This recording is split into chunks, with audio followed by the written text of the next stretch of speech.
Hello guys, what's up? I hope you are doing fine. This is me Mir Wahid and today I will be teaching you the most important part of the history topic, right? मैंने आपको पहले बोला था कि history में मैं आपको जो एडिशनल टॉपिक्स है जहाँ से क्वेश्चंस आपके बन सकते हैं वो भी मैं कराऊंगा। मैंने तो आपको फ्रीडम स्ट्रगल कंप्लीट किया है, लेकिन कुछ टॉपिक्स ऐसे जहाँ से क्वेश्चंस बन सकते हैं, जैसे कि हमारे पास जो है रिवोल्ट ऑफ 1857, यहाँ से एक्सपेक्ट कर सकते हैं एक क्वेश्चन। अगर वो यहाँ क्वेश्चन को छेड़ सकते हैं, यहाँ से एक क्वेश्चन मिल जाएगा। इसी तरीके से इंपॉर्टेंट गवर्नर जनरल जो है, जो भी आए जितने भी गवर्नर जनरल्स आए, किसके टाइम पे क्या हुआ, वो भी हमें करना है। इसमें कितने हो गए? दो।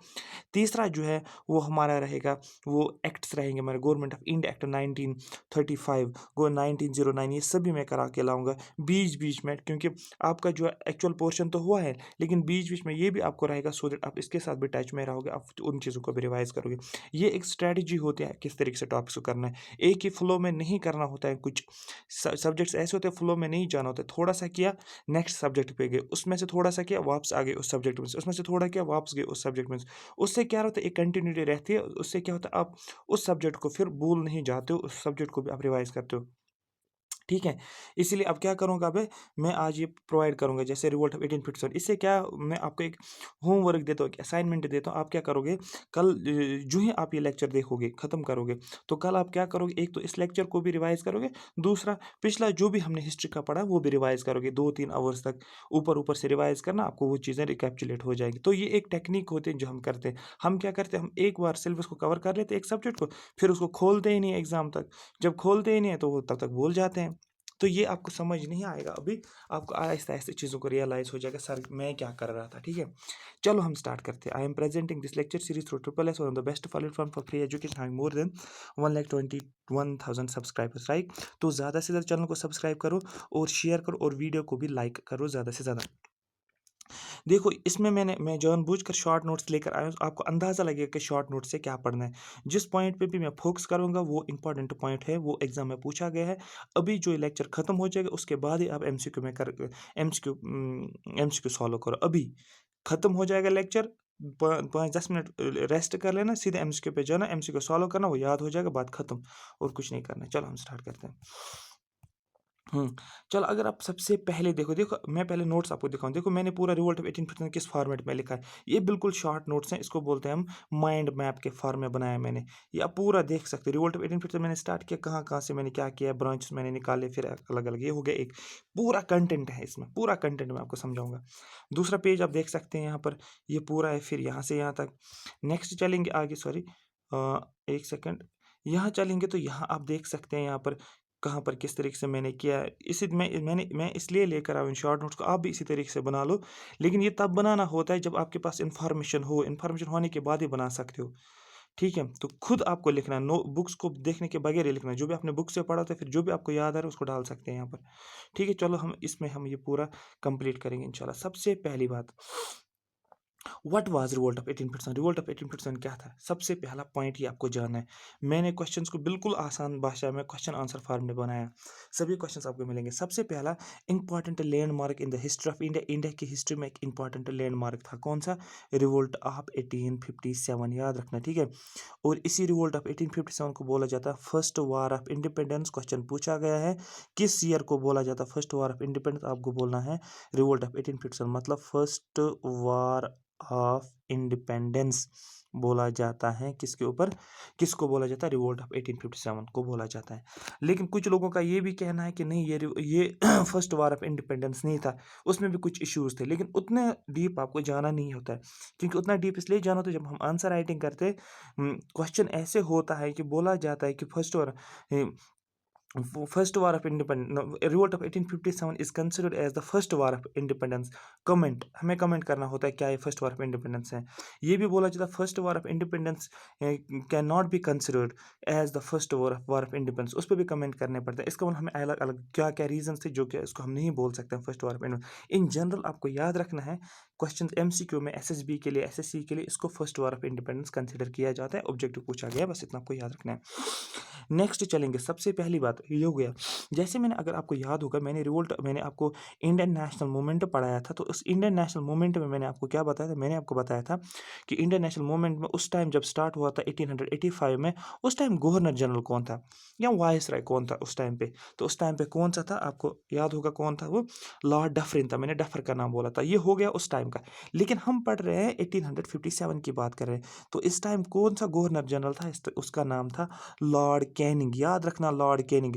इसका मतलब जब मैं लिस्ट लेकर आऊंगा, जितने भी गवर्नर जनरल है, 10-20 गवर्नर जनरल का लिस्ट में लेकर आऊंगा, उसमें मैं हर एक का बताऊंगा किसके टाइम पे क्या हुआ।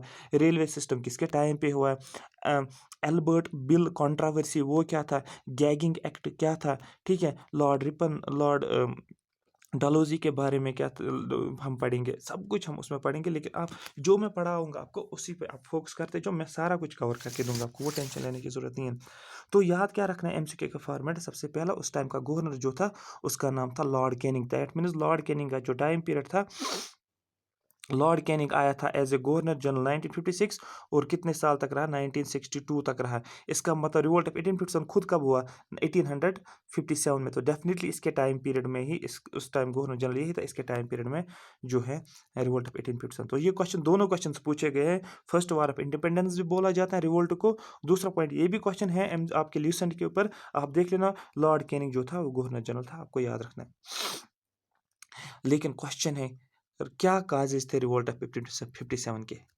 क्वेश्चन है कि रिवोल्ट ऑफ 1857 का काज क्या था, क्यों रिवोल्ट ऑफ 1857 लाया गया? इससे पहले, रिवोल्ट ऑफ 1857 से पहले पहले, मतलब 1810 की बात करें, 1820 की बात करें, बहुत सारे छोटे छोटे रिवोल्ट देखने को मिले अलग अलग टाइम पे, छोटे छोटे विलेज में, किसी किसी जगह में, किसी किसी सिटी में, ठीक है, रिवोल्ट ऑफ 1857। लेकिन रिवोल्ट ऑफ 1857 फिर एक ये बना कि एक लैंडमार्क बना हिस्ट्री ऑफ इंडिया में। हम देखेंगे इसके काजेज क्या थे, कि क्या रीजंस थे कि रिवोल्ट ऑफ 1857 हुआ। ना कुछ तो हुआ होगा ना 1857 से पहले पहले, तभी तो इस रिवोल्ट को लाया गया, वही हमें जानना है। डीप में नहीं जाऊंगा, बिल्कुल मैं आपको टू द पॉइंट बताऊंगा कि आपको एग्जाम में क्या याद रखना है, ठीक है। सबसे पहला, ग्रीवेंसेस ऑफ नेटिव रूलर्स। जो नेटिव रूलर्स थे, नेटिव रूलर्स का मतलब जो इंडिया के यहाँ के रूलर्स थे। फॉर एग्जांपल जो प्रिंसली स्टेट्स के जो प्रिंसेस थे, नवाब्स जो थे, इसका मतलब वो के नेटिव रूलर्स यहाँ के। या आप ये बोल सकते हैं जो मुगल रूलर जो थे यहाँ के, ठीक है, उनकी ग्रीवेंसेस थे। अब यहाँ पर क्वेश्चन है, जो नवाब्स थे यहाँ के, लीडर्स जो यहाँ के, उनकी ग्रीवेंसेस क्या थे? ग्रीवेंसेस ये था उनका, उनकी ग्रीवेंस एक मेन काज बोला जाता है। अब यहाँ पर क्या लाता है, एक गवर्नर जनरल था जिसका नाम था लॉर्ड डलहौजी। समझो इस बात को, डलहौजी उसका नाम था, लॉर्ड डलहौजी। इसने क्या किया, इसने स्टेट्स को क्या किया, एनेक्सेशन ऑफ स्टेट्स को अपने कब्जे में ले लिया, ठीक है। उसने क्या बोला, किसके जरिए से? एक डॉक्ट्राइन है जिसको बोलते हैं डॉक्ट्राइन ऑफ लेप्से। याद रखना, डॉक्ट्राइन ऑफ लेप्से इसको बोला जाता है, कि इसने एक डॉक्ट्राइन पास किया है जिसके जरिए से ये स्टेट्स को क्या करने लगा, स्टेट्स को ये करने लगा, एनेक्स करने लगा। अब क्वेश्चन है, ये डॉक्ट्राइन ऑफ लेप्से क्या होता है, ये हम समझ गए, ठीक है। ठीक है, तो कुछ ग्रेवेंसेस जो थी, जो इंडियन नेटिव रूलर्स की थी, उसको बोला जाता है ये मेन काज बोला जाता था रिवोल्ट ऑफ 1857। अब क्वेश्चन है यहाँ पर, लॉर्ड डलहौजी क्या कर रहा था? लॉर्ड डलहौजी ने क्या किया था, उसने स्टेट्स को इनेक्स करना शुरू कर दिया, कब्जे में लेना शुरू कर दिया। अब आप बोलोगे सर, ये किस मेथड कौन सा अडॉप्ट किया उसने, कौन सा वेपन? आपको बोलना डॉक्ट्राइन ऑफ लेप्से। ये डॉक्ट्राइन ऑफ लेप्से क्या बोल रहा है? इसको लेप्स भी बोलते हैं, लेप्से भी बोलते हैं, आपको अपनी मर्जी है। डॉक्टर एंड लैब से ये बोल रहा है, सपोज जो है, सपोज मैं हूँ, या कोई भी पर्सन है, कोई भी किंग है, उसकी प्रॉपर्टी होती है। अब प्रॉपर्टी जब होती है, जब किंग जो होता है उसका बेटा होता है या उसकी बेटी जो होती है, ठीक है, किंग की डेथ होती है, जब किंग की डेथ हो जाती है तो उसका ऑटोमेटिकली क्या हो जाएगा, उसका सन जो होगा या इसकी जो बेटी जो होगी वो ऑटोमेटिकली उस प्रॉपर्टी की मालिक बन जाएगी। वो उसका नेचुरल हेयर होगा। नेचुरल हेयर का मतलब जो जिसको हैंड ओवर किया जाता है उसकी प्रॉपर्टी, जब किंग की डेथ हो जाती है। अरे बात समझ। फिर जब इसका सन जो है, इस सन की डेथ हो जाएगी, फिर इसका जो बेटा होगा उसके वो प्रॉपर्टी उसको चली जाएगी। इसी तरीके से इंसेस्ट्रल प्रॉपर्टी जो होती है एक दूसरे को मिलती जा रही है। ये तो सबको पता है, किंग जब किंग बादशाह के टाइम पे ये यही चीज़ें होती थी, जो भी प्रॉपर्टी तो इस तरीके से चलता था। और आजकल के ज़माने और हम लोग भी, हमारे पापा के पास जो प्रॉपर्टी होती है फिर वही उसके बेटे को मिलती है, इसी तरीके से ऐसे ऐसे आगे चलता रहता है। लेकिन इस डॉक्टर लेप्से ने क्या बोला, इसने बोला अगर कोई किंग है, उसके पास प्रॉपर्टी है, लेकिन उस किंग की अगर डेथ होती है लेकिन उसके पास कोई भी नेचुरल हेयर नहीं है, कोई बेटा या कोई बेटी नहीं है, तो इसका मतलब ऑटोमेटिकली वो प्रॉपर्टी क्या होगी, वो ब्रिटिशर्स के नाम की होगी। फिर क्वेश्चन है यहाँ पर, इसका मतलब क्या ये किंग जो है ये तो कोई अडॉप्ट भी कर सकता है, किसी लड़के को, किसी लड़की को अडॉप्ट भी कर सकता है। इन्होंने बोला नहीं, यहाँ पर कोई भी अडॉप्टेड सन या कोई अडॉप्टेड गर्ल वर्ल यहाँ पर नहीं चलेगा। जो इसका अपना बेटा है, अगर वो है तो प्रॉपर्टी उनकी ही है, अगर वो नहीं है तो ऑटोमेटिकली प्रॉपर्टी किनकी हो जाएगी, ये ब्रिटिशर्स की हो जाएगी। तो दैट मीन्स ये भी तो एक काज था, इससे भी परेशान थे यहाँ के नेटिव रूलर्स। कुछ बात समझ में आ रही है? ये किनका कहना था? ये लॉर्ड डलहौजी ने एक मेथड अप्लाई किया था, जिसकी वजह से एक परेशानी हो गई थी नेटिव रूलर्स को। ग्रीवेंसेस थी, ग्रीवेंस का मतलब शिकायत थी नेटिव रूलर्स की कि ब्रिटिशर्स हमारे साथ ये चीज़ करें, ये चीज़ करें, ऐसे इस तरीके से। कुछ बात समझ में आ रही है? तो ये एक मेन काज बोला जाता था रिवोल्ट ऑफ। क्वेश्चन आ जाएगा, what were the main causes of revolt of 1857? आपको option A, option B, option C. तो ऑप्शन ए में लिखा होगा Lord Dalhousie's policy of annexation, आपको टिक करना है, या आ जाएगा ग्रीवेंस ऑफ नेटिव रूलर्स, तब भी आपको दोनों को टिक करना है। ग्रीवेंस ऑफ नेटिव रूलर्स बोलो, या आप बी ऑप्शन होगा डलहौजी एनेक्सेशन होगा, थर्ड ऑप्शन होगा सी, सी होगा ए एंड बी, आपको सी को टिक करना, बोथ ए एंड बी। मैं आपको बिल्कुल क्रिस्टल क्लियर तरीके से समझा रहा हूँ आपको। अगर केस में भी इसको लिखना है, आप लिख भी सकते हो, आप प्री में इसको आराम से कर सकते हो कि एसएसबी में तो आराम से वैसे भी हो जाएगा। नेक्स्ट जो है मेन काज बोला जाता है abolition of titles of of suspension and pension. ठीक है, बोला जाता है टाइटल्स। टाइटल्स का मतलब होता है जैसे जैसे कोई किंग है, ठीक है, कोई नेटिव रूलर है या कोई किंग है, अब जब वो क्या हो जाता है, रिटायर हो जाता है, ठीक है, या पेंशन उसको मिल जाता है, पेंशन पे चला जाता है, तो रिटायर हो, जैसे एक मुलाजिम जो होता है वो रिटायर हो जाता है, इसी तरीके से किंग भी होता था, वो रिटायर हो जाता था। अब उसको जो टाइटल होता था, वो टाइटल भी ब्रिटिशर्स ने खत्म किया। उन्होंने बोला कोई टाइटल, राजा का टाइटल या कोई भी चीज़, किसी भी चीज़ का टाइटल इसको नहीं मिलेगा। तो दैट मीन्स ये भी एक कारण माना जाता है कि ये भी एक ग्रीवेंसेस था नेटिव रूलर्स का। उन्होंने बोला कि नहीं, हम जो है हम ब्रिटिशर से परेशान हो गए। तो ये तो एक काज माना जाता है। नेक्स्ट चलेंगे आगे। सेकंड, ये तो फर्स्ट हो गया, सेकंड कहाँ लिखा मैंने, एक सेकंड रुको। हाँ, सेकंड ये है ग्रीवेंसेस ऑफ स्पॉइज, सॉरी, ठीक है। अब तो हाँ, ठीक है। नेक्स्ट जो है ग्रीवेंसेस जो है, नेक्स्ट ग्रीवेंस जो बोला जाता है ग्रीवेंसेस ऑफ स्पॉइज। अब आप बोलोगे सर ये स्पॉय का मतलब क्या था? स्पॉय का मतलब याद रखो, ये एक सोल्जर होता है, ठीक है। ये जो है ये एक सोल्जर का नाम होता है जिसको स्पॉय बोला जाता है। ये पहले एंशिएंट टाइम्स में क्या करते थे, एंशिएंट टाइम्स में जो प्राइवेट सोल्जर होता था, किसी किंग को जो प्राइवेट सोल्जर होता था, तो उसके लिए उसको एक क्या दी, तलवार दी जाती थी, उसको एक गन दिया जाता था और एक यूनिफॉर्म दी जाती थी, फिर उसको नाम रखा गया था स्पॉय, ठीक है, स्पाई नाम रखा गया था। तो यहाँ पर आप इतना याद रखो, स्पाइस का मतलब होता है, ये मिलिट्री की यहाँ पर बात करें या एक सोल्जर की बात कर रहा है, शॉर्ट में इतना याद रखो, ठीक है। अब यहाँ पर ये जो स्पाइस किन के अंडर काम करते थे, ब्रिटिशर्स के अंदर काम करते। यहाँ देखो ब्रिटिशर्स की एक तो ब्रिटिश आर्मी थी, एक ब्रिटिश आर्मी थी और इंडियन आर्मी थी, मतलब इंडियन पॉपुलेशन में लोग जो थे जो ब्रिटिशर्स के अंडर काम कर रहे थे, उनको आप स्पाइस का नाम बोला। अब यहाँ पर देखो, जब भी प्रमोशन का टाइम मिलता था, दैट मीन मैंने क्या बोला, इन जो ब्रिटिश जो पूरी जो आर्मी जो जहाँ पर ब्रिटिश कंट्रोल करते, उसमें ब्रिटिशर्स भी थे, ब्रिटिश आर्मी भी थे और इंडिया के लोग भी थे, मतलब इंडिया के लड़के भी थे जो काम कर रहे थे। अब जब प्रमोशन का टाइम मिल रहा था, प्रमोशन के टाइम पे क्या होता था, प्रमोशन सिर्फ ब्रिटिश ब्रिटिश ऑफिशियल्स को ही हो रही थी, इनको प्रमोट नहीं करते थे। हायर पोस्ट जो थे वो ब्रिटिशर्स को मिलते। फॉर एग्जाम्पल आप वो बोलोगे चीफ चीफ कमांडर की बात करेंगे, मेजर की बात करेंगे, कैप्टन की बात करेंगे, बहुत सारे अच्छे अच्छे पोस्ट, ठीक है, लेकिन इनको जो है प्रमोट नहीं करते थे। तो दैट मीन्स मुझे बोलो, क्या ये स्पाइस जो है ये खुश हो जाएंगे ब्रिटिशर्स की इस पॉलिसी से? बिल्कुल इससे खुश नहीं हो जाएंगे। जब पेमेंट की बात आती थी तो इनको ज़्यादा पेमेंट मिलती थी ब्रिटिशर्स को, लेकिन इंडियन जो है इंडियन आर्मी जो थी, जो इंडियन लोग काम करते इनके इसके आर्मी के अंदर, उनको बहुत कम पेमेंट मिलती थी। कुछ बात समझ में आ रही है? तो ये हो गया, इसको बोला जाता है ग्रीवेंसेस ऑफ स्पाइस। स्पाइस की ग्रीवेंसेस को भी कंसिडर किया जाता है, ये कॉज ऑफ रिवोल्ट ऑफ 1857 है। आगे चलेंगे। Refusal ill treatment of sepoys, sepoys के साथ अच्छा ट्रीटमेंट नहीं करते थे। खाने की बात करने करने अगर करेंगे, रहने की बात अगर करेंगे, या आप ये बोल सकते हो कि प्रमोशन की बात आती थी, या पेमेंट की बात आती थी, या सैलरी की बात। यहाँ पर मैं अगर सैलरी की बात करूँगा, सैलरी मतलब जो होता था, ब्रिटिश ऑफिशियल्स को ज़्यादा सैलरी मिलती थी, हायर सैलरी, और इनको जो होता है सैलरी उस हिसाब से नहीं मिलती थी। कुछ बात समझ में आ रही है? इसका मतलब इनको अलग ट्रीटमेंट मिलती थी, ब्रिटिश इनके इंडियन ऑफिशियल्स के, इन स्पाइस जो थे यहाँ पर, नेटिव स्पाइस जो थे यहाँ पर, उनको एक अलग ट्रीटमेंट मिलती थी, जिसकी वजह से ये भी नाराज थे ब्रिटिशर से, ये भी काफ़ी ज़्यादा गुस्से में थे ब्रिटिशर से। ठीक है।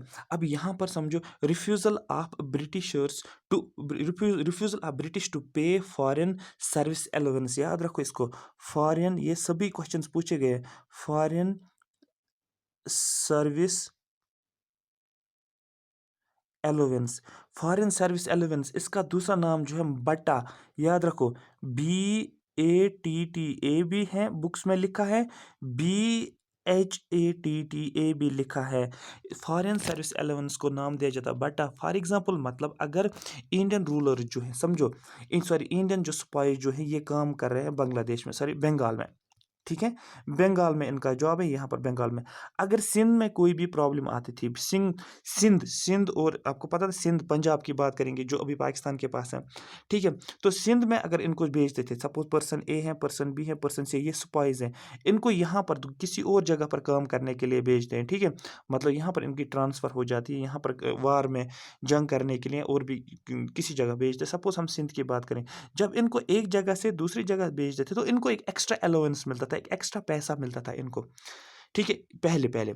लेकिन क्या हुआ, एक टाइम ऐसा आया कि ब्रिटिशर्स ने अनाउंसमेंट की, उन्होंने बोला नहीं, कोई भी बटा मिलने की ज़रूरत नहीं है। अगर इनको एक जगह से ओवरसीज़ ट्रांसफ़र, जनरली ओवरसीज़ बोलते हैं, एक जगह से अगर उनको दूसरी जगह भेजा जाएगा, यहाँ से ब्रिटिश भेजा जाएगा या यहाँ से सिंध भेजा जाएगा, अपनी जहाँ पर जैसे मैं जॉब करता हूँ जम्मू कश्मीर में, श्रीनगर में जॉब करता हूँ, अगर मुझे सपोज लद्दाख भेजा जाएगा तो मुझे कुछ एक्स्ट्रा अलाउंस मिल जाएगा।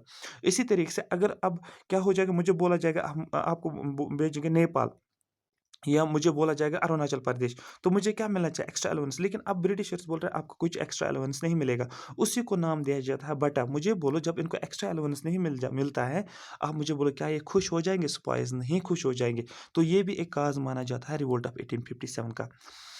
कुछ बात समझ में आ रही है? यहाँ पर जो होता है थर्ड जो है, जनरल सर्विसेज इनलिस्टमेंट एक्ट, याद रखो, जनरल सर्विसेज इनलिस्टमेंट एक्ट जो है लॉर्ड कैनिंग ने जो पास किया हुआ है, ठीक है। ठीक है, जनरल, याद रखना, जनरल सर्विसेज इनलिस्टमेंट एक्ट, ये भी एक काज माना जाता है रिवोल्ट ऑफ 1857 का, ठीक। Ordering both within and outside the Sindh, ठीक है। तो यहाँ पर क्या बोला, जनरल सर्विस इन्वेस्टमेंट एक्ट यही है कि आपको एक ऑर्डर बनाया गया, एक रिक्रूटमेंट जब भी की जाएगी, यहाँ तो एक तो आपको यहाँ पर भी, और आपको कहाँ पर काम करना पड़ेगा, आपको सिंध में भी काम करना पड़ेगा। ये नहीं कि अगर आपकी रिक्रूटमेंट नेपाल, सॉरी, बंगाल में हुई है, उस टाइम का बंगाल है, बंगाल में हुई है, तो आपको सिंध नहीं भेजा जाएगा, नहीं, आपको सिंध भी भेजा जाएगा। ये भी एक बोला जाता है, ये भी एक काज माना जाता है रिवोल्ट ऑफ 1857 का, ठीक है। दूसरी यहाँ पर एक और काज माना जाता है, उसको बोला जाता है रिलीजियस ऑब्जेक्टिव्स, ठीक है, religious objectives, high cast Hindus. यहाँ पर जो था कुछ सॉरी ऑब्जेक्शंस, रिलीजियस ऑब्जेक्शंस, जैसे कि हाई कास्ट हिंदू जो थे, उनको भी कुछ रिलीजियस इश्यूज थे। मतलब ये कि जैसे यहाँ पर आप बोल सकते हो कि ब्रिटिशर्स ने क्या किया था, उन्होंने यहाँ पर क्या क्रिश्चियन मशीनरी यहाँ पर लाई है, क्रिश्चियन मशीनरी जो यहाँ पर लाई, तो ब्रिटिशर्स को भी डर, सॉरी, एक हाई कास्ट हिंदूज को भी डर रहा और मुस्लिम्स को भी डर रहा है।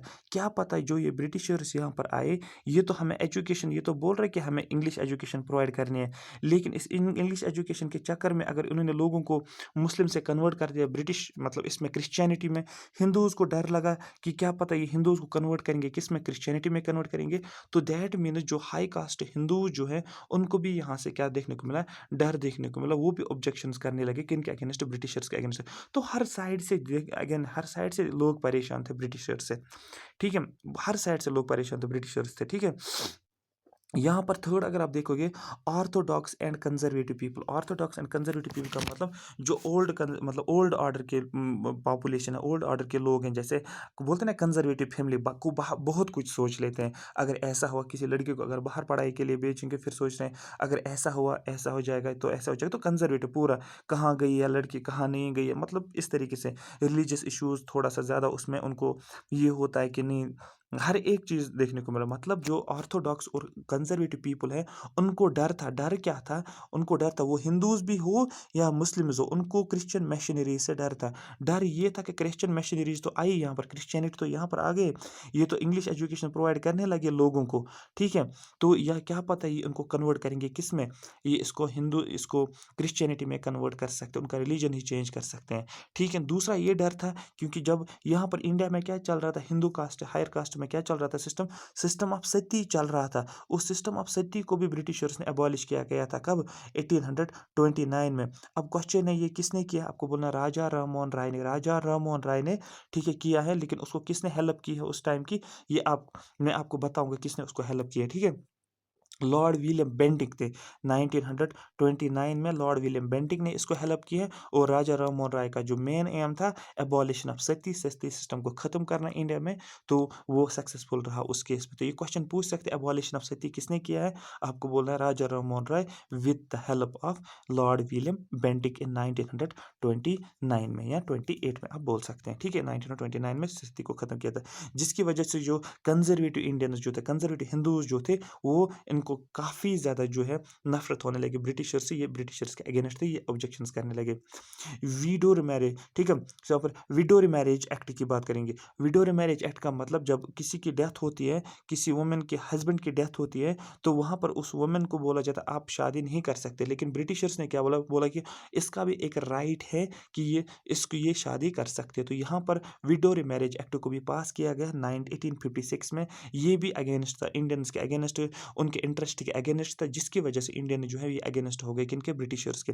ये मैं अभी काजेज आपको बोल रहा हूँ, आपको ये समझना ज़रूरी है कि क्या क्या हो सकता है। फिर जो भी आपका काज आ जाएगा, आप काजेज को आइडेंटिफाई कर सकते हो। Protection of civil rights from Hinduism, ये मैंने आपको बोला। अब यहाँ पर चलेंगे, हाँ, यहाँ पर चलेंगे बिफोर 1857। 1857 से पहले पहले क्या था? 1800 देखो यहाँ पर जो लिखा है रिलीजियस डिसएबिलिटीज एक्ट, रिलीजियस डिसएबिलिटीज एक्ट, उसका दूसरा नाम याद रखना, रिलीजियस डिसएबिलिटीज एक्ट जो है इसको पास किया गया था 1856।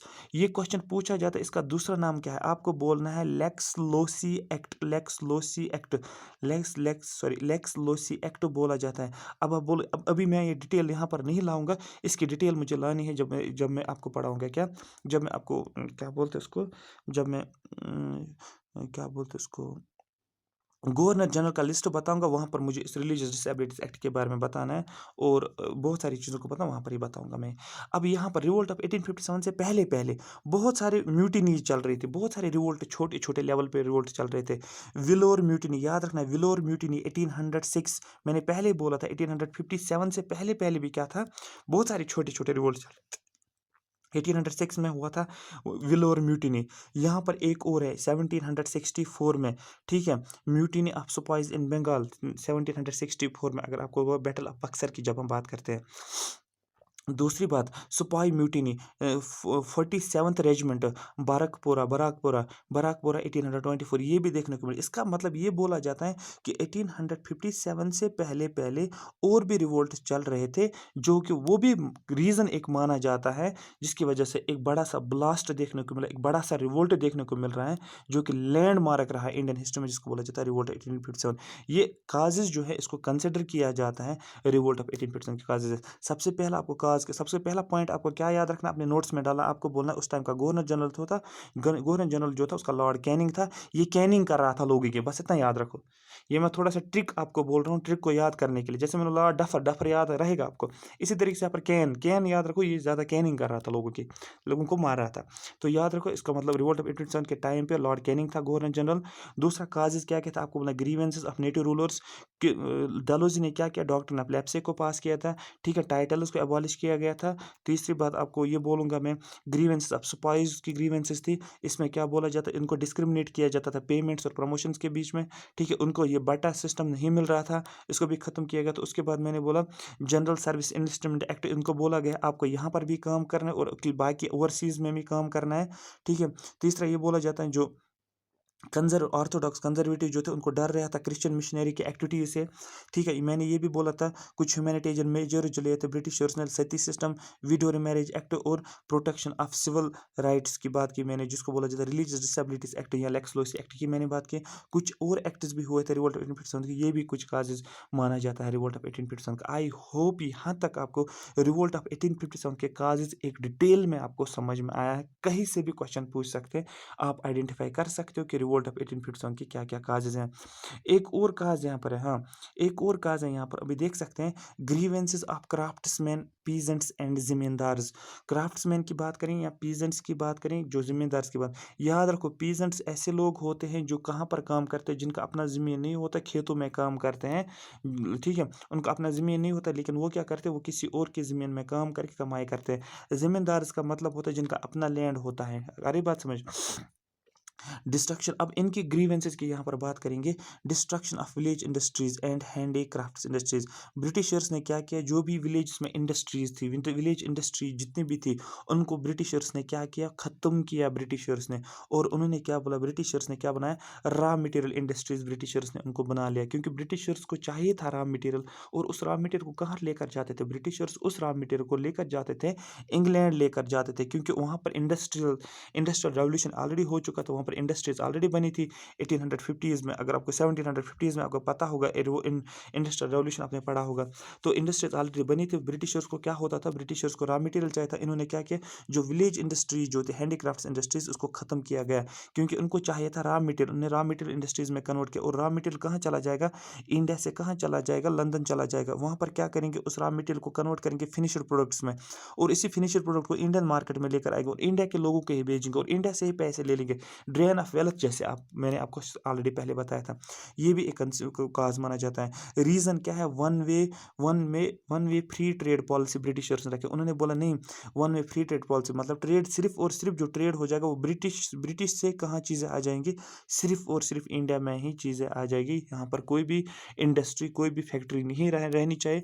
विलेज इंडस्ट्रीज को ख़त्म करो, जो भी हम लाएंगे वो ब्रिटिश से ही आ जाएगा, इंग्लैंड से ही आ जाएगा। इसका मतलब इन्होंने ट्रेड वेड जो है बंद किया, उन्होंने फ्री ट्रेड पॉलिसी की है, मतलब सिर्फ ब्रिटिशर से ट्रेड कर सकते हैं यहाँ पर, ये आपको याद रखना है। Loss of peasants land, peasants का लैंड जो था, जैसे यहाँ पर पीजेंट कैसे पीजेंट बनता है, सपोज कोई पर्सन ए है, उसके पास लैंड है, लेकिन अब उसने क्या किया होता है, उसने कुछ लोन लिया होता है ब्रिटिशर से, या इसको टैक्स पे करना होता है, या इसको रिवेन्यू देना पड़ता है, लेकिन अब इसके पास रिवेन्यू नहीं है, लेकिन इसके पास 1 एकड़ लैंड है। लेकिन जब भी ब्रिटिशर्स को रिवेन्यू नहीं दे पा रहा था, उसकी वजह से ब्रिटिशर्स इसका ज़मीन ही खा लेते थे, बोल रहे थे आपने रिवेन्यू नहीं दे पाया आपने, ठीक है, अब आपके जो ज़मीन है, आपका जो लैंड है, ये हमारे नाम होगा, अब हम आपको लैंड नहीं दे देंगे। इसका मतलब ये भी एक मेन इशू माना जाता था, जो पीजेंट जो थे उनके पास लैंड ही नहीं रह रहा था, क्योंकि जो मनी लैंडर्स थे ये पूरा ज़मीन ही खाते थे। जैसे यहाँ पर एक पीजेंट था, समझो इसका रीज़न को, जहाँ पर एक पीजेंट है, अब इस पीजेंट का काम क्या है, सपोज इसके पास 1 एकड़ लैंड है, लेकिन अब क्या करता है, ये लैंड लॉर्ड के पास जाता है, लैंड लॉर्ड से लोन लेता है। अगर आपने बहुत सारी मूवीज में देखा होगा, लैंड लॉर्ड से सपोज 50,000 लेता है, लैंड लॉर्ड इसको बोल रहा है ठीक है मैं आपको 50,000 देता हूँ, लेकिन आप मुझे क्या दोगे, ये बोलेगा मेरे पास कुछ भी नहीं, लेकिन मेरे पास लैंड के डॉक्यूमेंट्स है। तो ये इसको लैंड के डॉक्यूमेंट्स देता है, किसको, लैंड लॉर्ड को। जब इसको लैंड के डॉक्यूमेंट्स दे रहा है, लेकिन लैंड लॉर्ड उसको बोल रहा है ठीक है आप ले लो, लेकिन मुझे क्या चाहिए, मुझे इस पे जो है इंटरेस्ट चाहिए, मतलब एक्स्ट्रा कुछ चाहिए। एक तो मुझे 50,000 भी चाहिए 1 साल के अंदर, और 10,000 एक्स्ट्रा चाहिए, मैं एग्जाम्पल के तौर पर, मतलब मुझे टोटल चाहिए 1 साल के अंदर अंदर 60,000 चाहिए। दैट मीन्स लैंड लॉर्ड को क्या मिलेगा, 10,000 फायदा मिलेगा। अब यहाँ पर जो होता है, इसको पता है, इसको पीजेंट को पता है कि क्या बोल रहे, मैं एग्रीकल्चर करूँगा, यहाँ पर मैं खाद लगाऊंगा, इसको मेरे पास 50,000 है जो मुझे लैंड लॉर्ड ने दिया, मैं खाद लाऊंगा, हर एक चीज़ लाऊंगा, और मेरी जब कल्टीवेशन हो जाएगी उसको मैं फिर भेजूंगा मार्केट में, जितने भी मुझे पैसे आ जाएंगे मैं उसको 60,000 दे दूंगा और खुद भी कल्टीवेट करूंगा। लेकिन ऐसा नहीं होता है, क्योंकि क्या होता है, फ्लड्स आ जाते हैं, या आप बोल सकते हैं मानसून फेल होता है, या होता है फेमाइन्स आ जाते हैं। उस फेमाइन्स की वजह से क्या होता है, इसको कल्टीवेशन होती नहीं है, यहाँ से इसने लोन लिया होता होता है 50,000। अब इसको 10,000 का भी नहीं निकल रहा है, इसको 50,000 60,000 कहाँ से देगा? इसका मतलब यहाँ पर इसको इंटरेस्ट बढ़ता जा रहा है, तो ये फंस जाता है, ये ट्रैप में आ जाता है। जो ये ट्रैप में आ जाता है, इसका मतलब पूरा लैंड जो है वो किसके हाथ में है? वो लैंडलॉर्ड के हाथ में। अब आप बोलोगे लैंडलॉर्ड कैसे ज़बरदस्ती ले सकता है? लैंडलॉर्ड के पास ऑलरेडी डॉक्यूमेंट्स है जो इसने दिया है, तो ये भी गवाते थे। और ये भी एक काज माना जाता था, ठीक है। लैंड, अब बोलोगे अब ये तो लैंड लॉर्ड्स ने किया है ये सारा, लेकिन लैंड लॉर्ड्स मिले होते थे किनके साथ? ब्रिटिशर्स के साथ। आ रही बात सोच? क्योंकि लैंड लॉर्ड्स उस टाइम सोच रहे थे अपने इंटरेस्ट के बारे में। कुछ समझ में आ रही बात? उनको नहीं था, उनको कोई चट्टी नहीं थी कि आम लोगों के साथ क्या होता है। उनको पता था कि हमें कहाँ से फ़ायदा मिलेगा। तो ये भी इस तरीके से चल रहा था। यहाँ से मनी लैंडर्स को भी देना पड़ता था, किनको? ब्रिटिशर्स को रेवेन्यू। अगर वो ब्रिटिशर्स को रेवेन्यू नहीं देगा, ब्रिटिशर्स मनी लैंडर्स का लैंड खा लेंगे।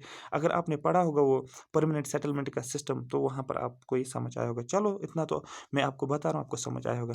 रीज़न क्या है क्यों मनी लैंडर्स पीजेंट्स का लैंड खाते थे? Because land revenue and land revenue policies of Britishers, क्योंकि लैंड रेवेन्यू पॉलिसी जो थी ब्रिटिशर्स की, मैंने सिर्फ और यहाँ पर रीज़न लिखा है, मैंने आपको डिटेल बताया है। शॉर्ट नोट्स का ये फायदा होता है, आपके पास इंफॉर्मेशन दिमाग में होनी चाहिए, और यहाँ पर कुछ कीवर्ड्स होते हैं जिस कीवर्ड से आपको पता चलता है। हाँ, मिलिट्री काजेज़ यहाँ पर जाना है आपको, मिलिट्री काजेज़ पे जाना है, क्वेश्चन पूछा जाता है। यहाँ पर देखो मिलिट्री काजेज़ सबसे इंपॉर्टेंट माना जाता है। मिलिट्री काजेज़ जो हैं, jolt is given to the British Indian army strength, ठीक है? जो ब्रिटिश आर्म्ड स्ट्रेंथ जो होती है, यहाँ पर देखो, अब यहाँ पर कुछ इवेंट्स देखो, अब यहाँ पर सपोज़ यहाँ पर बात करेंगे हम फर्स्ट अफ़गान वार की बात करेंगे, फर्स्ट एंग्लो सिख वार की बात करेंगे, ठीक है? संथाल अपराइजिंग की बात करेंगे, क्रिमियन वार की बात करेंगे। अब ये वार ऐसे वार थे जो ब्रिटिशर्स ने हारा, मतलब ब्रिटिशर्स ने, अगर यहाँ पर क्रेमियन वार एक वार हुआ था, यहाँ पर ब्रिटिशर्स ने क्या हुआ? ब्रिटिशर्स को शिकस्त मिली। संथाल अपराइजिंग की बात करेंगे तो ब्रिटिशर्स को काफ़ी ज़्यादा अगेंस्ट हो गए थे यहाँ पर, ठीक है। फर्स्ट अफगान वार की बात करेंगे, एंग्लो सिख वार की बात करेंगे, तो उनकी वजह से क्या होने लगा?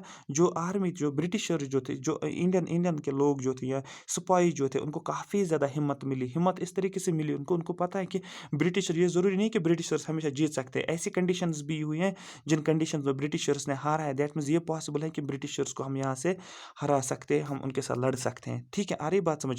कुछ इवेंट्स ऐसे हैं जिसकी वजह से क्या होने लगा, यही मैंने लिखा भी है यहाँ पर, jolts given to the British armed strength, ठीक है। ब्रिटिश आर्म्ड स्ट्रेंथ की जो थी, उसका जोल्ट्स देखने को मिला इनके कारण, जो मैं यहाँ पर मैंने यहाँ पर एरो से दिखाया आपको। हम्म डिसप्रपोर्शन, हाँ, disproportion ratio of spoils to the Europeans. That means अगर यहाँ पर रिक्रूटमेंट करना होता था, तो रिक्रूटमेंट जब वार की बात आती थी, ठीक है, वार की बात आती, जब रिक्रूटमेंट करना होता था, तो यहाँ पर सपोज मैंने 6:1 लिखा। मैंने क्या लिखा? मैंने लिखा 6 लोग जो थे वो इंडियन स्पाइस थे और 1 ब्रिटिशर था इनमें से। इसका मतलब सबसे ज़्यादा लोगों को, इंडियन इंडियन स्पाइस को कहाँ पर वार में लेकर जाते थे, और ब्रिटिशर्स बहुत कम देखने को मिल रहे हैं। तो ये भी यहाँ पर डिसप्रपोर्शन रिक्रूटमेंट भी होती थी, ये डिसप्रपोर्शन होता था। यहाँ पर क्या करते, इंडियंस को लेते थे 6 लोगों को, और ब्रिटिशर का एक होता था उसमें से। जब वार की बात, जब डेथ होती थी, वहाँ पर इंडियन स्पाइज ही मरते थे, ठीक है। तो ये भी एक रीज़न कंसिडर किया जाता है। अब यहाँ से एक क्वेश्चन आपको मिल जाएगा, वेरी वेरी इंपॉर्टेंट है, क्योंकि आप देखोगे जब आप किसी भी बुक से आप यहाँ टेस्ट सीरीज से ज्वाइन करोगे, तो यहाँ से क्वेश्चन मिल जाएगा आपको। इमीडिएट काज क्या है? इमीडिएट काज जो है, इसको कंसिडर किया जाता है इंट्रोडक्शन ऑफ एनफील्ड राइफल। याद रख लो एनफील्ड राइफल का मतलब क्या होता है, यहाँ पर समझो। एक नई राइफल लाई गई है, एक, जैसे आप यहाँ पर सपोज आर्मी में हो, तो आपके पास अपना एक सामान होगा, आपके पास अपने पास अपना गन होगा। अब ब्रिटिशर्स ने इस तरीके की एक राइफल लाई है, जैसे समझो मैंने एक राइफल बनाई है, यहाँ पर इस तरीके से होता है। तो अब यहाँ पर क्या होता है, जैसे गोली डालते हैं इसके अंदर, फिर चला लेते हैं। लेकिन इनको क्या करना, इनके पास क्या होता था, इनके इसको गोली डालने से पहले क्या करना पड़ता था, उस एक स्टिक होती थी, उसके ऊपर क्या था, उन्होंने मीट रखा होता था। मीट रखा होता था एक पिग का, ठीक है, और दूसरा उन्होंने रखा था काऊ का। ध्यान से समझो। अब इससे क्या करते, ये इन्होंने क्या बना अब ये क्या करते थे, अब ये जो होता था, ये जो है, ये इसको, ये जो है, ये सपोज ये एक स्टिक है, इसको यहाँ पर इसमें डालने से पहले क्या कर, इनको इसको चबाना पड़ता था, बाइट करना पड़ता था। किसको? इस रेफल को इनको बाइट करना पड़ता था, जो इनके पास थी ये। जब बाइट करना पड़ता, बाइट किससे करेंगे? मुंह से करते थे, फिर उनको इसके अंदर डालना पड़ता था ये, फिर ये इसको यूज़ करते थे। लेकिन अब यहाँ पर आपको पता है, यहाँ पर इन्होंने इसका जो फैट रखा था, यहाँ पर ये जो उसका कवर रखा था, सामने वाला ये टिप जो रखा था, जैसे यहाँ पर ये टिप जो रखा था इन्होंने, ये फैट का रखा था, ठीक है। जब ये इसको चबाते थे, ठीक है, लेकिन अब यहाँ पर देखो कौन सा फैट था, काऊ फैट की बात करें या पिग का फैट की बात करें। अब काऊ फैट अगर इसको चबाना है तो हर्ट कौन हो जाएंगे, हिंदूज हर्ट हो जाएंगे, क्योंकि वो काऊ को एज ए माता मानते हैं, तो इसका मतलब वो इनका रिलीजियस इशू है इसके साथ, तो दैट मीन्स वो हर्ट हो जाते हैं, उनको गुस्सा आ जाता है। पिग की बात करें तो मुस्लिम्स पिग को नहीं खाते हैं, तो यहाँ पर इन्होंने जानबूझकर इसको डाला है, इसके अंदर डाला, मतलब पूरा हर्ट करने के लिए किनको, इंडियंस को, वो मुस्लिम कम्युनिटी हो वो हिंदू कम्युनिटी, उसने उन्होंने कोई कसर ब्रिटिशर्स ने नहीं छोड़ी है। तो ये भी एक मेन काज। और वहाँ पर क्या हुआ था, कुछ लोग, कुछ सिपाहीज ऐसे थे जिन्होंने बिल्कुल मना किया है, उन्होंने वहाँ पर ठीक ठाक लड़ाई की और मार दिया है कुछ ऑफिसर्स को यहाँ पर ब्रिटिशर्स के, और फिर भाग के आ गए वहाँ से, ठीक है, दिल्ली चले आए। यही लिखा है मैंने, introduction of Enfield rifle in 1800 January 1857, colonial colonial Mitchell जो था ये उस टाइम कमांडिंग अफसर, याद रखने की जरूरत नहीं है ये। म्यूटिनी ऑफ मंगल पांडे, मंगल पांडे ने म्यूटिनी स्पॉय की है। क्वेश्चन पूछा जाता है, जो मंगल पांडे ने म्यूटिनी स्पॉय, सॉरी म्यूटिनी जो है स्टार्ट की है, वो किस इन्फेंट्री से था, आपको बोलना है वो 34th नंबर होता है इनका, ये नेम होता है यूनिट्स का, 34th नेटिव इन्फेंट्री। कहाँ पर इसने स्टार्ट किया, मंगल पांडे ने, कहाँ पर ये म्यूटिनी स्टार्ट किया, आपको बोलना है बराकपोरा, बराकपोरा, बराकपोरा कब, 20 मार्च 1900, बराकपोरा 29 मार्च 1857 में मंगल पांडे ने रिवोल्ट ऑफ 1857 किया है। कुछ बात यहाँ पर समझ में आ रही है, जो मैंने आपको बोला एनफील्ड राइफल का कॉन्सेप्ट समझ में आया, ये क्या था, ये था इनके पास एक राइफल थी और उसके पास जो सामने टिप जो होता था उसको चबाया जाता था, वो एक ग्रीस्ड कार्ट्रेज जो थे, उसको कार्ट्रेज जनरली नाम दिया जाता, कार्ट्रेज नाम दिया जाता था, ठीक है, और उसको चबाया जाता था, ठीक है। चबाने के बाद इसको राइफल के अंदर डालते थे, और इसके ऊपर जो था ये टिप जो था ये काउ फैट का था या पिग फैट बोल सकते हो, जिसकी वजह से उनको ये हर्ट हो गए थे और रिवोल्ट स्टार्ट हो गया था, ये भी एक काज माना जाता है। अब क्वेश्चन यहाँ से कैसे बनता है, course of revolt, course of revolt का मतलब क्या है, सबसे पहला स्टार्ट कहाँ पर हुआ, टाइम टू टाइम कहाँ कहाँ तक ये फैल गया। कोर्स ऑफ रिवोल्ट आपको याद रखना है, क्वेश्चन पूछा जाता है May 10, मैं ऑर्डर में आपको बताऊंगा। May 10 1857 की बात करेंगे, सबसे पहला स्टार्ट हुआ था May 10 1857 में। क्या हुआ था, आपको बोलना है मीरठ म्यूटिनी ऑफ सिपाही, सबसे पहले क्या हुआ था, मीरठ म्यूटिनी ऑफ सिपाही स्टार्ट हुआ था।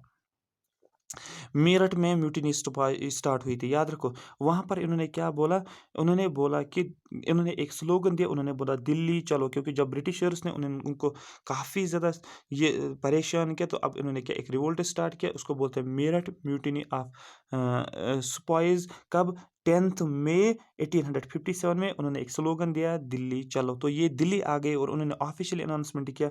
उन्होंने चला चला कर बोला हमारा जो एक्चुअल रूलर जो है वो हमारा बहादुर शाह जफ़र है। दिल्ली आकर उन्होंने, क्योंकि बहादुर शाह जफ़र जो था बिल्कुल उसने वो उसको पेंशन मिला था, ब्रिटिशर्स ने उसको पेंशन दिया था, ब्रिटिश पेंशन मतलब ये था उसने सरेंडर किया था, उसने छोड़ दिया था, उसको पता है वो एक अब वो पेंशन पे था, ठीक है। लेकिन जब वहाँ के लोग आ गए, ये सिपाही जो आ गए, उन्होंने बोला कि नहीं, हमारे हमारे जो एक्चुअल रूलर है वो बहादुर शाह जफ़र है, मतलब मुगल रूलर है, क्योंकि उनको पता था कि मुगल्स हमारे साथ ऐसा नहीं करते थे। अब उनको यहाँ पर पता चला कि हमारे एक्चुअल रूलर जो थे वो मुगल्स थे, जिन्होंने इंडिया को यहाँ पर काफ़ी ज़्यादा रिसोर्सेज यहाँ पर लाए। देखो गाइस, अगर आप मिडिवल इंडिया पढ़ोगे, मुगल रूल पढ़ोगे, मुगल रूल का कंट्रीब्यूशन इंडिया में बहुत ज़्यादा था, बहुत ज़्यादा, जो अभी तक जितनी भी यहाँ पर ये आ गई हैं, क्या बोलते हैं इसको, रूलर्स आ गए, उतनी कंट्रीब्यूशन नहीं देखने को मिल रही इंडिया में, जो कि मुगल्स को किस किस केस में, हर एक चीज़ में, क्योंकि वो उन्होंने इंडिया को प्रॉस्परस बनाया है। वो पर्शिया से तो आ गए, लेकिन वो लूट कर नहीं गए इंडिया को, जो भी उनको मिलता था उन्होंने इंडिया को काफ़ी ज़्यादा डेवलप किया है, और उसी का फ़ायदा फिर किन्होंने ब्रिटिशर्स ने उठाया। उनको पता है इंडिया में बहुत सारे रिसोर्स है। अगर देखोगे जितने भी फोर्ट्स हैं यहाँ पर, पार्क है यहाँ पर, दिल्ली जाओ, कहीं पर भी जाओ, म्यूज़ियम्स की बात करेंगे, कंस्ट्रक्शन की बात करेंगे, हर जगह पर, ठीक है। तो यहाँ पर मुगल्स ने हर एक रिसोर्स रखा था, तो इनको अब समझ में आ गया उन सिपाहीज को, नहीं मुगल रूलर्स जो है वो हमारे एक्चुअल रूलर्स हैं। अब देखो यहाँ पर होता क्या है, तो ये हो गया 10 मई को। अब आगे चलेंगे, सेकंड स्टेज पे आ जाएंगे। देखो मैंने सीरियल वाइज लिखा है 1, उसके बाद 2 पे आएंगे। 2 का मतलब यहाँ पर 10th का ये हो गया। लेकिन अब 10th से लेकर 30 मई तक इन 20 दिनों में क्या हुआ, 20 दिनों में क्या हुआ, revolt spread in Delhi, Mumbai and UP. सबसे पहले स्टार्ट कहाँ पर हुआ? आपने बोला मेरठ म्यूटिनी स्टार्ट हो गई थी। उन्होंने स्लोगन दिया दिल्ली चलो, दिल्ली आ गए। उसके बाद 10 मई से लेकर 30 मई तक मतलब 20 दिनों के अंदर अंदर ये दिल्ली में भी स्प्रेड हुआ, यहाँ पर मैंने लिखा है, ये बॉम्बे में भी स्प्रेड हुआ और यूपी में भी स्प्रेड हुआ। ठीक है, मैं अब आप सुनते जाओ, ये आपको समझ में आ जाएगी। छोटा छोटा ज़्यादा लिखा है मैंने, क्योंकि उम, हाँ, शॉर्ट नोट्स इसी तरीके से बनाना पड़ता है ना। तो ठीक है, तो उसके बाद जून 3 के बाद ये मई हो गया, मई 10। उसके बाद मई 10 से 30 मैंने बोला रिवोल्ट स्प्रेड हुआ दिल्ली, बॉम्बे और यूपी में। और जून 1857 में क्या हुआ, ग्वालियर, भरतपुर, झांसी और लखनऊ में ये स्प्रेड देखने को मिला। इसका मतलब आहिस्ता आहिस्ता देखो इसने कैसे पेस को पकड़ा। मेरठ म्यूटिनी स्टार्ट हुई थी, लेकिन रिवोल्ट स्प्रेड हुआ था दिल्ली में भी, मुंबई में भी और यूपी में भी। आहिस्ता आहिस्ता देखो, ग्वालियर में भी हुआ था, भरतपुर में भी हुआ था, झांसी में भी हुआ था, लखनऊ में भी स्प्रेड हुआ था। आगे चलते हैं नंबर 4 पे। उसके बाद जो है 20 सितंबर 1857 ब्रिटिशर्स ने क्या किया, इंग्लिश का मतलब ब्रिटिशर्स ने रिकैप्चर किया दिल्ली को फिर से अपने कंट्रोल में ले लिया। यही लिखा मैंने यहाँ पर। ठीक है, यहाँ पर आपको याद रखना है सितंबर 20 को, यहाँ पर मैंने लिखा है सितंबर 20 को, यहाँ पर मैंने लिखा है इसको। ठीक है, सितंबर 20 को ब्रिटिशर्स ने क्या किया, इसको ब्रिटिशर्स ने रिकैप्चर किया है, जो कि इंडिया में, जो कि दिल्ली में हुआ था। उसके बाद आगे चलेंगे 5th पॉइंट पे। दिसंबर 6 में 1857 में Sir Colin Campbell won the battle of Panipat हुआ। और सर कैंपबेल, याद रखना, सर कोलिन पूछा जाता है। ठीक है, सर कोलिन कैंपबेल ने कौन सा वार जीता, कौन सा बैटल जीता, आपको बोलना है बैटल ऑफ पानीपत उसने जीता। ठीक है, तो यहाँ पर अब मैंने अभी बोला ग्वालियर की बात की, दिल्ली की बात की, लखनऊ की मैंने बात की है, बॉम्बे की बात की मैंने, यूपी की बात, जो जो कैप्चर किया था इन्होंने, किन्होंने, जो सिपाहीज ने इनको मतलब जहाँ जहाँ पर रिवोल्ट किया, हर जगह पर ब्रिटिशर्स ने अब क्या करना शुरू कर दिया, इसको सप्रेस करना शुरू कर दिया। अब देखो यहाँ पर मैंने अभी बोला दिल्ली को रिकैप्चर किया, इस पॉइंट पर मैंने बोला दिल्ली को भी रिकैप्चर किया गया था, ये भी खत्म हो गया। यहाँ पर भी ब्रिटिशर्स ने अपना कब्जा फिर से वापस जमा लिया। लखनऊ की बात करें, यहाँ पर आप देख सकते हो कैंपबेल ने क्या किया, जो ही बैटल ऑफ पानीपत इसने जीता, तो यहाँ पर आप देख सकते हो लखनऊ में क्या किया गया, फिर से रिकैप्चर किया गया। ठीक है, जुलाई, यहाँ पर देखो जुलाई दिसंबर की बात करेंगे। जुलाई टू दिसंबर 1858 में ब्रिटिशर्स ने फिर से रीएस्टेब्लिशमेंट किया, अपनी अथॉरिटी को फिर से रीएस्टेब्लिशमेंट किया 1858 तक। ध्यान से समझो, ये तो हुआ था मई 10 में स्टार्ट, कब, 1957 में। लेकिन अगर आप देख सकते हो दिसंबर याद रखो, दिसंबर 1858 तक ब्रिटिशर्स ने पूरा सिस्टम ही क्या किया है, फिर से रीएस्टैब्लिश किया है। और अगर आप देखोगे 1858 में क्या आया था, क्वींस प्रोक्लेमेशन एक्ट। इसका मतलब अब पूरी अथॉरिटी किसने ली है, जो ब्रिटिश क्वीन थी उसने पूरी अथॉरिटी ली है। बहुत सारी चेंज लाई गई है ईस्ट इंडिया कंपनी में, वो हम आगे पढ़ेंगे, बट अभी इतना आपको याद रखना है, ब्रिटिशर्स ने फिर से रीस्टैब्लिश की है अपनी अथॉरिटी। कब तक, दिसंबर 1858 तक। क्वेश्चन आ जाएगा कि क्वींस प्रोक्लेमेशन कब हुआ था, आपको बोलना है 1858 में, मतलब after the revolt of 1850, after the revolt of 1857 queen ने कब पूरी अथॉरिटी ली है, आपको बोलना है 1858 में, जिसको बोला जाता है क्वींस प्रोक्लेमेशन एक्ट। ठीक है, ये मैं आपको पढ़ाऊंगा, वो तो पढ़ना ही है हमें इसमें एक्ट्स के अंदर। ठीक है, जून 1858 में रानी ऑफ झांसी, ठीक है, झांसी की रानी जिसको बोला जाए, उसकी डेथ होती है। ये मैं अभी पढ़ाऊंगा, किसको किसने मारा है, कहाँ पर मारा है, ये भी पढ़ाऊंगा। ठीक है, और अप्रैल में क्या होता है, 1858 में झांसी को कैप्चर किया, झांसी एक जगह, उसको भी रिकैप्चर किया जाता है ब्रिटिशर्स के दौर पे, ब्रिटिशर्स के जरिए से। और वहाँ के लीडर्स हम देखेंगे, यहाँ से भी क्वेश्चन बनते हैं, सेंटर्स ऑफ रिवोल्ट। अब यहाँ से आपको एक क्वेश्चन मिल जाता है, सेंटर्स ऑफ रिवोल्ट से भी क्वेश्चन पूछ सकते हैं, क्योंकि हम कुछ छोड़ ही नहीं सकते इसमें। ठीक है, तो यहाँ पर समझो इस बात को। सबसे पहले मैंने बोला था ना, जब किन्होंने मेरठ म्यूटिनी स्टार्ट हुई थी, क्या स्लोगन दिया था उन्होंने बोला दिल्ली चलो, दिल्ली तो चलेंगे। ठीक है, तो इसका मतलब इन्होंने कहाँ पर स्टार्ट किया था रिवोल्ट, दिल्ली में भी स्प्रेड हुआ, बॉम्बे में भी, लखनऊ में भी, झांसी में भी, सब कुछ मैं बताऊंगा, ग्वालियर में भी। लेकिन जब दिल्ली में लीड कौन कर रहा था, यहाँ पर आपको याद रखना है, दिल्ली के अंदर, क्योंकि जब रिवोल्ट स्टार्ट होता है अलग अलग लोकेशंस पे, तो कोई ना कोई तो लीड कर रहा होगा। मीटिंग तो स्टार्ट की उन्होंने, तो दिल्ली में स्लोगन दिया दिल्ली चलो। फिर उन्होंने क्या अनाउंसमेंट किया, उन्होंने बोला कि हमारा जो एक्चुअल रूलर है वो है क्या नाम है, बहादुर शाह जफर। अब दिल्ली में जो है जो रिवोल्ट लीडर कौन है रिवोल्ट के, याद क्वेश्चन पूछा जाता है कि important leaders of revolt of 1857। ठीक है, सेंटर्स ऑफ रिवोल्ट कहाँ कहाँ पर हुआ और उस जगह पर कौन कौन सा लीडर था। जैसे दिल्ली में रिवोल्ट हुआ था लेकिन वहाँ का लीडर कौन था, आपको बोला बहादुर शाह जफर। सिर्फ नाम का ही था, ये नाम का ही नॉमिनल था, लेकिन एक्चुअली वहाँ पर कमांड, पूरी कमांड हाथ में किसको थी, आपको बोलना है जनरल बख्त खान। पूछा जाता है कि दिल्ली के रिवोल्ट में कौन कौन से लीडर था, दोनों को आपको टिक करना है, बहादुर शाह जफर को भी टिक करना है आपको एंड जनरल बख्त खान को भी टिक करना है आपको। तो दिल्ली में रिवोल्ट, सेंटर ऑफ रिवोल्ट कौन सा है, दिल्ली है, और इंपॉर्टेंट लीडर कौन है, बहादुर शाह जफर, जनरल बख्त खान। आपको एमसीक्यू मिल जाएगा, आपको इसको टिक करना है। नंबर सेकंड, ये मूवमेंट ये रिवोल्ट जो हुआ था ये कानपुर में भी हुआ था, लेकिन कानपुर में किसने इसको स्टार्ट किया था, कौन वहाँ का लीडर था, आपको बोलना है, आपको बोलना नाना साहिब, याद रखना, NANNA, नाना साहिब और तानतिया तोप, TOPE, दोनों को याद रखना। दोनों के क्वेश्चंस पूछे गए हैं कि जो कानपुर में रिवोल्ट हुआ था वहाँ का लीडर कौन था, आपको बोला नाना साहेब तानतिया तोप बोला जाता है। मैं अभी बोलूँगा, इसका कोड भी मैं बोलूँगा किस तरीके से याद रखना, बस इतना फिलहाल आप एक ऑर्डर याद रखो। तीसरी जगह लखनऊ में रिवोल्ट हुआ था, इसका मतलब सेंटर ऑफ रिवोल्ट कौन सा है, लखनऊ है। तो इसका मतलब इंपॉर्टेंट लीडर कौन है वहाँ का, उसका कौन था, उसका नाम था बेगम हजरत महल, याद रखना है, बेगम हजरत महल उसका नाम था। उसके साथ और कौन था, मौलवी अहमदुल्ला, ये भी पूछा गया है, मौलवी अहमदुल्ला था कहाँ का, ठीक है। लखनऊ जो रिवोल्ट हुआ था वहाँ के लीडर कौन था, आपको बोलना बेगम हजरत महल, जिसको बोला जाए बेगम ऑफ अवध भी इसको बोलते हैं। और जो यहाँ पर मौलवी अहमदुल्ला भी जो था ये इसके साथ था, ठीक है।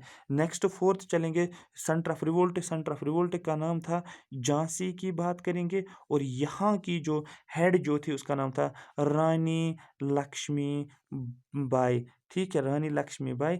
ये क्या थी, ये इसको लीड कर रही थी इस रिवोल्ट को, रिवोल्ट 1857, लेकिन कहाँ पर, आपको बोलना है झांसी में, ठीक है, ठीक है। तो ये भी हो गया। उसके बाद आगे चलेंगे, फोर्थ हो गया, फिफ्थ यहाँ पर चलेंगे। फिफ्थ में बरेली की मैं बात कर रहा हूँ, बरेली की मैं बात कर रहा हूँ। वहाँ का ये तो लोकेशन क्या थी, सेंटर ऑफ रिवोल्ट बरेली, और लेकिन वहाँ का जो हेड जो था, वहाँ का जो लीडर जो था, आपको बोला कौन, आपको बोला खान बहादुर खान, ठीक है। निज़ाम था ये, नवाब ऑफ निज़ाम था ये, खान बहादुर खान। मैंने पहले ही बोला था आपको कि जो नेटिव रूलर्स यहाँ के थे वो भी किन से परेशान थे, ब्रिटिशर्स से परेशान थे। तो डेफिनेटली यहाँ पर देखो, अब निज़ाम भी क्या कर रहे थे, लीड कर रहे थे, ये भी ब्रिटिशर्स के अगेंस्ट थे यहाँ पर, ठीक है। उसके बाद आगे आ जाएंगे, ये तो फिफ्थ हो गया, सिक्स्थ कहाँ गया, हाँ, सिक्स्थ यहाँ पर, अच्छा ये हो गया, फिफ्थ हो गया। अब आगे चलेंगे, फिफ्थ हो गया, हाँ सिक्स्थ मैंने बोला था, हाँ सिक्स्थ की बात करेंगे, आरा की बात करेंगे। आरा, आरा एक जगह है बिहार में, वहाँ का लीडर कौन था, आपको बोलता है कंवर सिंह, कंवर सिंह आरा में एक क्या था, ये था यहाँ का हेड था, ठीक है। यहाँ से क्वेश्चन पूछे जाता है, अगर आप देखोगे ना क्वेश्चन हमेशा यहाँ से ही पूछा जाता है।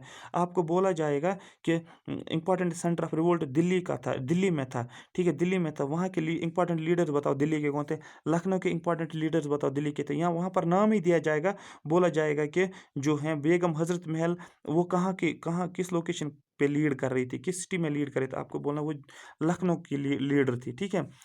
उसके बाद मैंने बोला ये तो हो गया, बरेली का भी मैंने बोला आपको, और मैंने आपको यहाँ का भी बोला, क्या बोलते हैं, आरा का भी मैंने आपको बोला है। तो आपको क्या याद रखना है, देखो अब क्या याद रखना है, सेंटर ऑफ रिवोल्ट दिल्ली याद रखना है, इंपॉर्टेंट लीडर कौन था वहाँ का, आपको ना बहादुर शाह जफर और जनरल बख्त खान, ठीक है, ठीक है। आपको याद रखना, बख्त जो था उसका दिल बड़ा बहादुर था, वो बड़ा बहादुर था, याद रखना, ठीक है, उसका दिल बड़ा बहादुर था। दिल का मतलब हो गया दिल्ली, बख्त का मतलब हो गया जनरल बख्त खान, और बहादुर का मतलब हो गया दिल।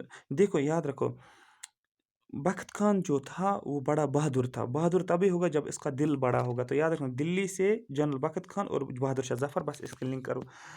कानपुर, कानपुर के मैं याद याद रखो, ईयर जिसको बोलते हैं, कान याद रखो।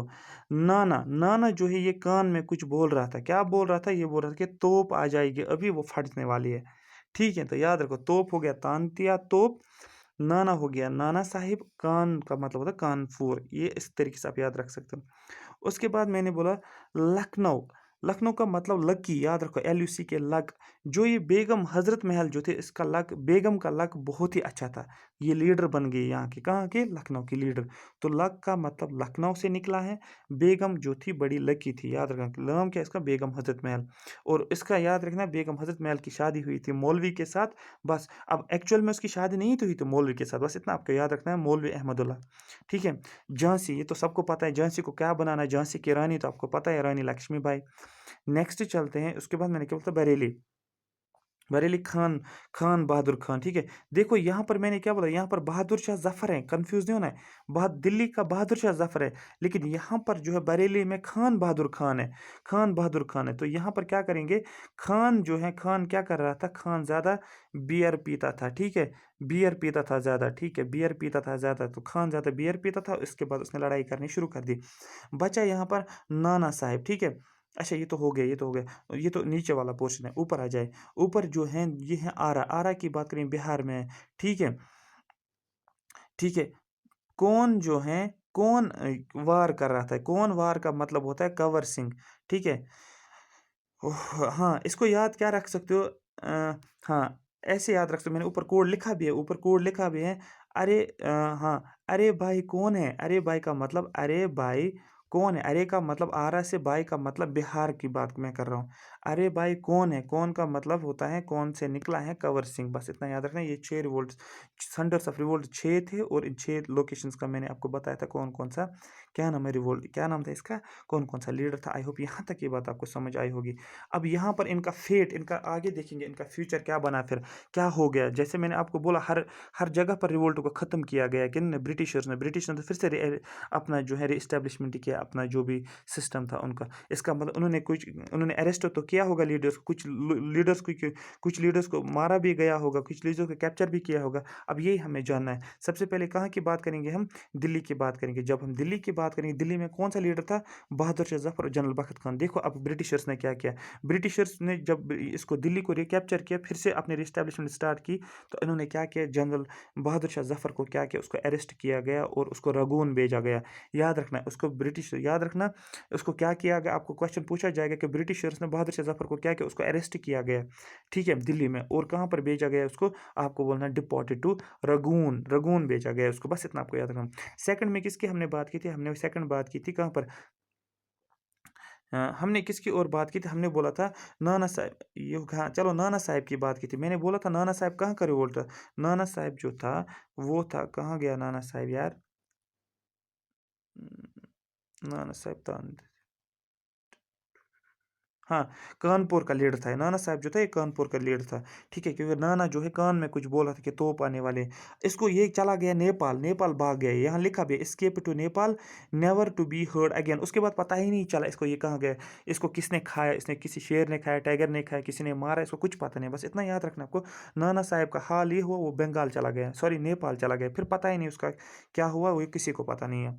उसके बाद बेगम हजरत महल को क्या किया गया, बेगम हजरत महल जो है इसको क्या किया गया, ये नेपाल में छुप गई, ये भी नेपाल भागे और वहां पर छुप गई। याद रखना, बेगम हजरत महल भी जो थी वो कहाँ चली गई, नेपाल जाके छुप गई, वहां पर हाइड इन नेपाल।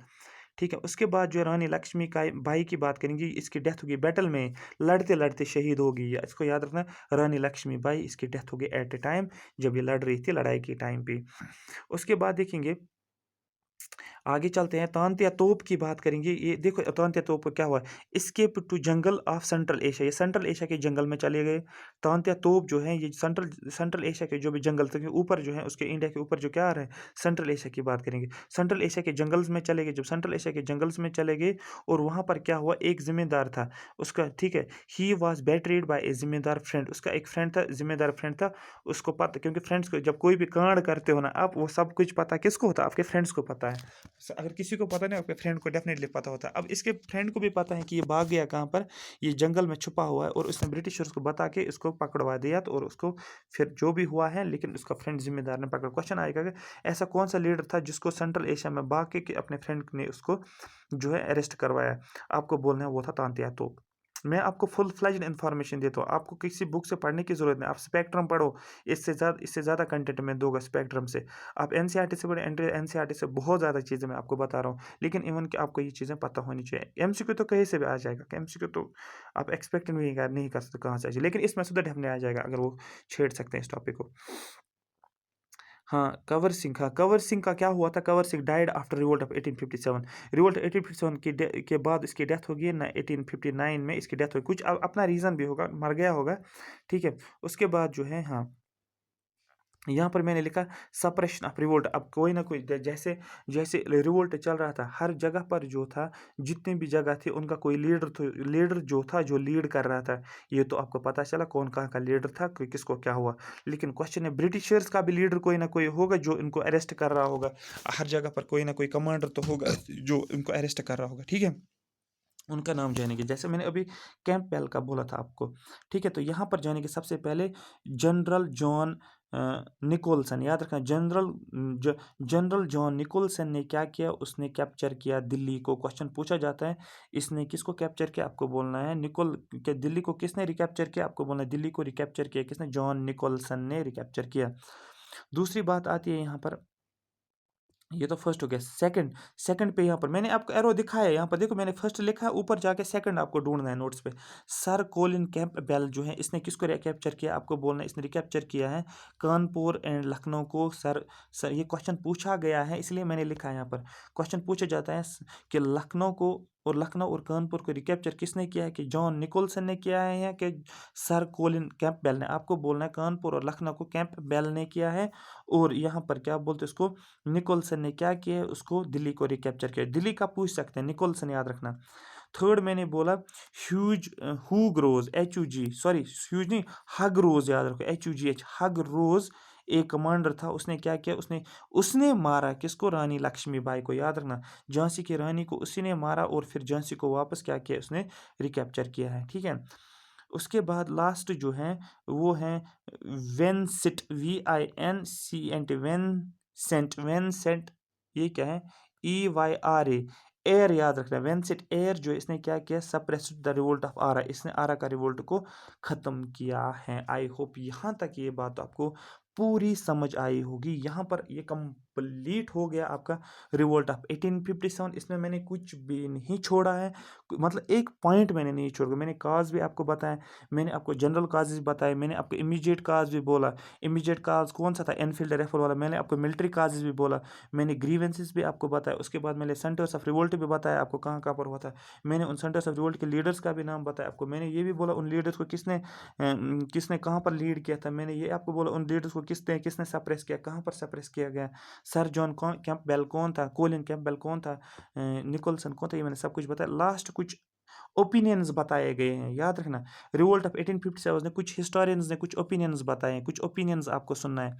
सबसे पहले बात करेंगे VD सावरकर। याद रखना, VD सावरकर ने क्या बोला? उसने बोला इसी रिवोल्ट ऑफ 1857 को VD सावरकर ने बोला कि इसको बोला जाता है first war of independence. Question आ जाएगा, who considered the revolt of 1857 as the first war of independence? आपको बोलना है VD सावरकर ने एक ओपिनियन दिया, एक कमेंट किया। उसने बोला कि रिवोल्ट ऑफ 1857 जो था ये फर्स्ट वार ऑफ इंडिपेंडेंस था, ठीक है। दूसरा, डिसरेली, याद रखना, डिस रैली इसका नाम है, RELI, याद रखना। डिसरैली ने क्या बोला? ये था a national revolt. First war of independence हम नहीं बोलेंगे, इसने एक टर्म का यूज़ किया जिसको बोला जाता है नेशनल रिवोल्ट। ये भी हो गया। किसने बोला? डिसरैली ने नेशनल रिवोल्ट बोला।